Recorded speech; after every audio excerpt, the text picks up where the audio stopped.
Dingin yang menusuk di lereng Gunung Ciremai bukanlah jenis dingin yang biasa.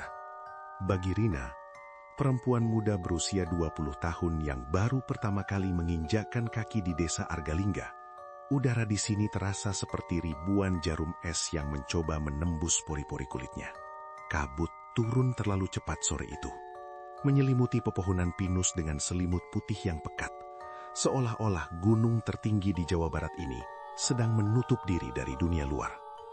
Rina datang bukan untuk mendaki hingga puncak, melainkan untuk menyelesaikan tugas penelitian antropologinya tentang mitos lokal. Namun, sejak ia turun dari mobil bak terbuka di kaki lereng, perasaannya sudah tidak enak.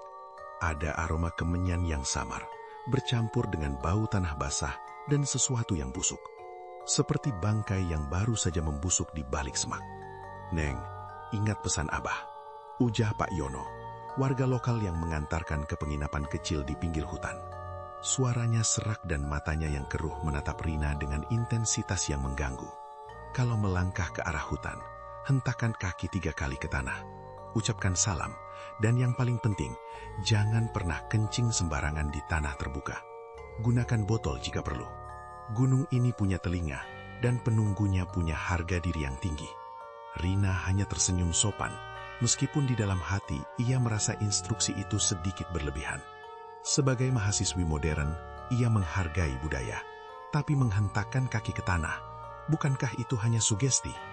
Namun saat Pak Yono pergi dan keheningan malam mulai merayap, Rina merasakan atmosfer berubah.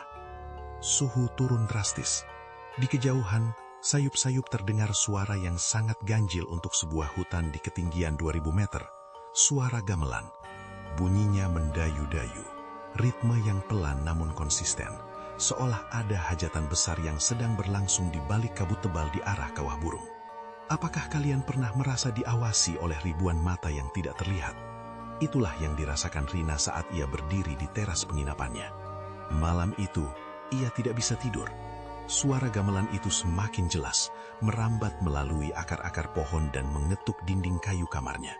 Penasaran, atau mungkin karena pengaruh sesuatu yang tidak ia sadari, Rina mengambil senter dan jaketnya. Ia ingin tahu dari mana suara itu berasal. Ia melangkah keluar, melintasi batas kebun penduduk, dan masuk ke jalur pendakian yang remang-remang. Dalam kegelapan, ia lupa.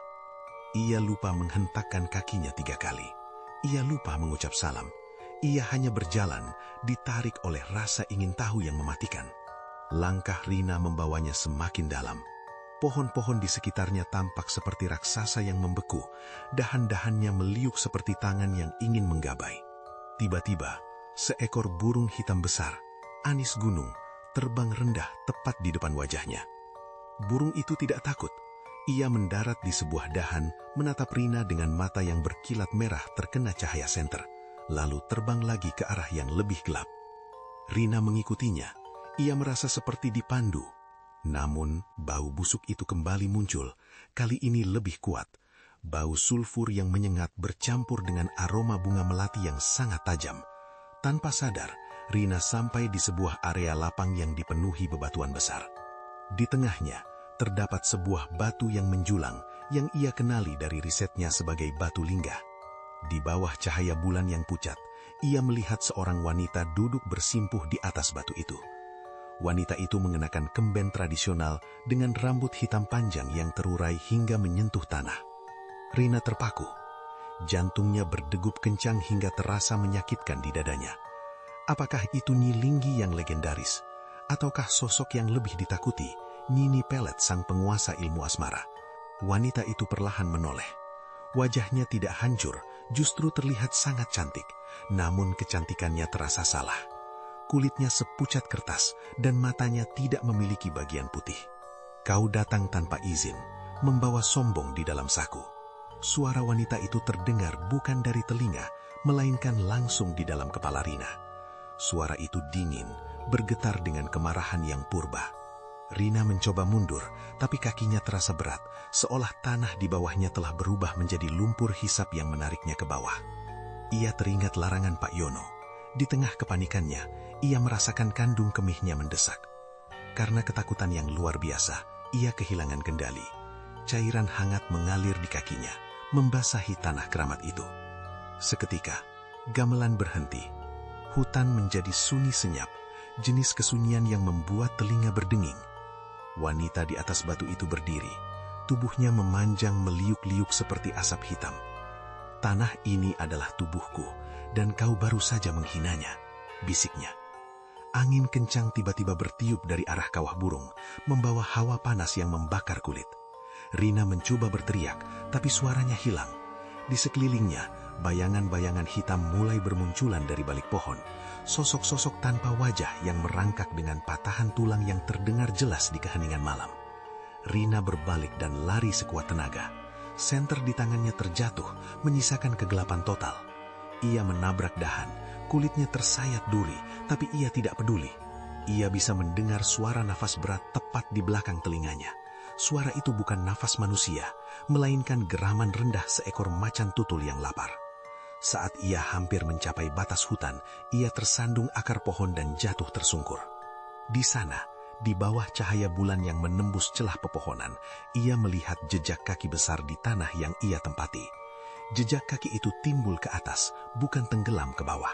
Jejak kaki sang penunggu. Esok paginya, Pak Yono menemukan Rina pingsan di depan pintu penginapan. Pakaiannya robek dan wajahnya pucat pasi. Namun ada sesuatu yang aneh. Di leher Rina terdapat bekas cengkraman tangan yang menghitam, dan di telapak kakinya terdapat tanda lahir baru berbentuk simbol kuno yang tidak pernah ada sebelumnya. Rina tidak bisa bercakap. Ia hanya menatap ke arah gunung dengan pandangan kosong. Pak Yono mendesah berat. Ia tahu apa yang terjadi. Rina tidak benar-benar kembali. Tubuhnya mungkin di sini, tapi jiwanya telah ditahan sebagai jaminan di kawah burung. Setiap malam sejak kejadian itu, penduduk desa mendengar suara gamelan yang berbeda, bukan lagi nada selamat datang, melainkan nada ratapan seorang perempuan muda. Dan bagi siapapun yang berani mendaki tanpa hormat, mereka akan melihat sosok Rina berdiri di kejauhan, di antara kabut lereng Ciremai, memegang sebuah botol kosong dengan mata yang terus menangis darah. Gunung Ciremai tidak pernah memaafkan mereka yang meremehkan keheningannya. Apakah kalian masih berani mendaki tanpa menghentakkan kaki? Ikuti terus cerita lainnya, hanya di Mistik Nusa.